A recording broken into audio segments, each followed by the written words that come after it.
Let me I want to take some time to really thank each and every one of you, because it's been about 20 years since I came to the Northeast from the West. I came here from New Mexico. I used to be called the guy from New Mexico when I first moved here. Now the guy from the Northeast, wherever I go. It's funny how in America we have a lot of regionalisms. So I'm really proud to be here with you.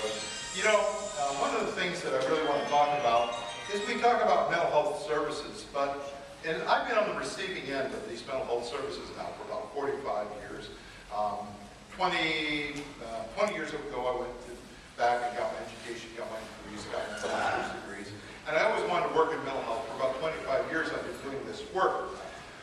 I was a medical corpsman in Vietnam, and I treated other people who had casualties and were wounded. And then I became mentally ill myself, and then I was a person who needed to take care of myself. And all this stuff confounded me over the years because, you know, I didn't think I would be the one who became mentally ill. I didn't think I would become the one who needed help. And then I became the one who needed help. I became the wounded one from Vietnam myself.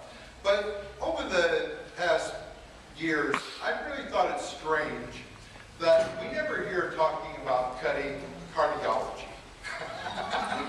We never hear, geez, these heart attack patients cost us too much, and if we only got rid of surgery for cardiology, imagine the money we could save the state. Have you ever heard that conversation? I've never heard that conversation, yet we in mental health are saving lives. Now I'm speaking to you just as a battlefield foreman, okay? I'm just looking out there, seeing the sick and wounded and what we have to do. What we don't do in this country is fold in how much does lost productivity cost? How much does people being sick and unable to continue, how much when we don't do early interventions, how much does that cost? And I really have come to believe that mental health is a people-to-people kind of service, okay?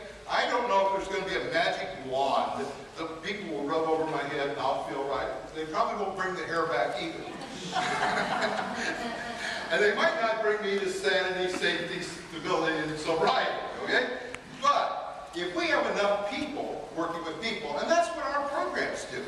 Our programs provide that side-by-side companionship.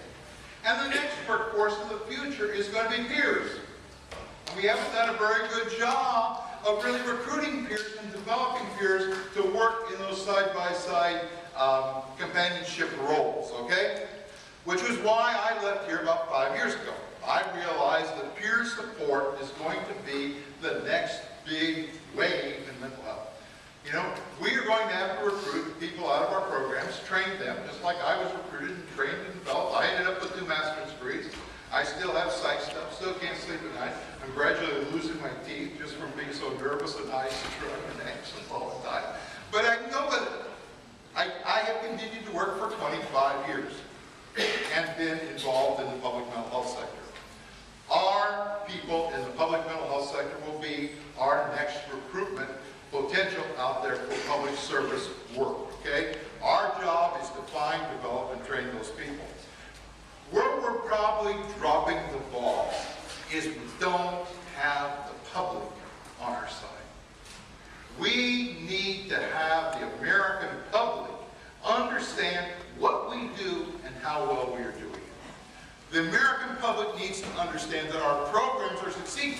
And as far as I'm concerned, I've often said, and I haven't let up for 25 years, and I ain't let up for another 20.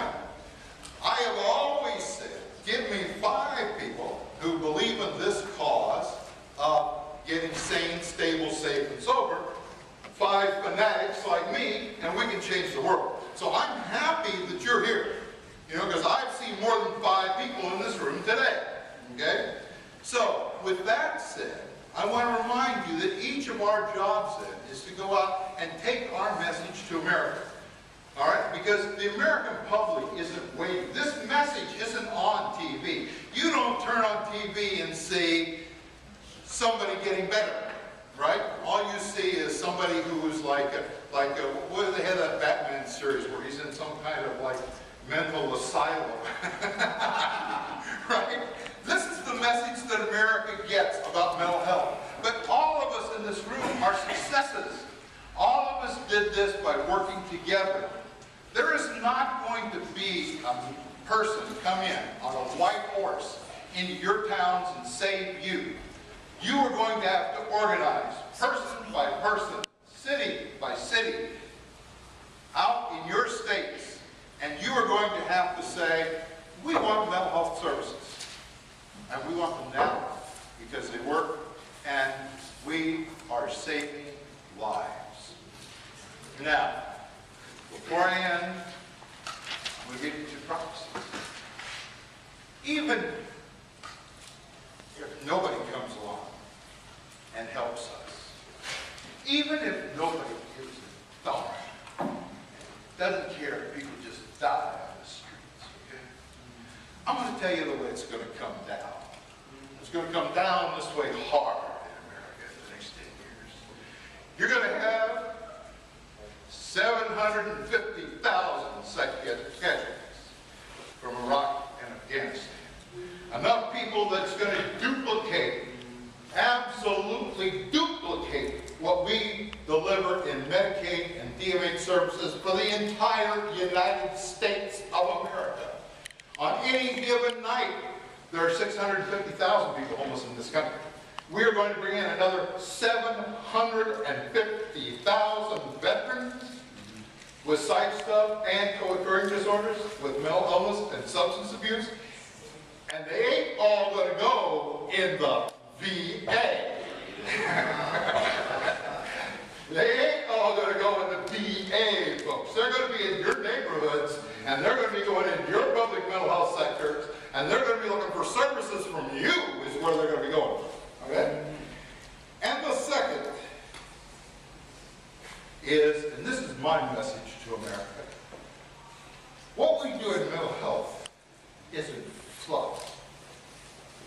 There will come a time in the next 20 years with us when we will be asked to rebuild America and rebuild Americans.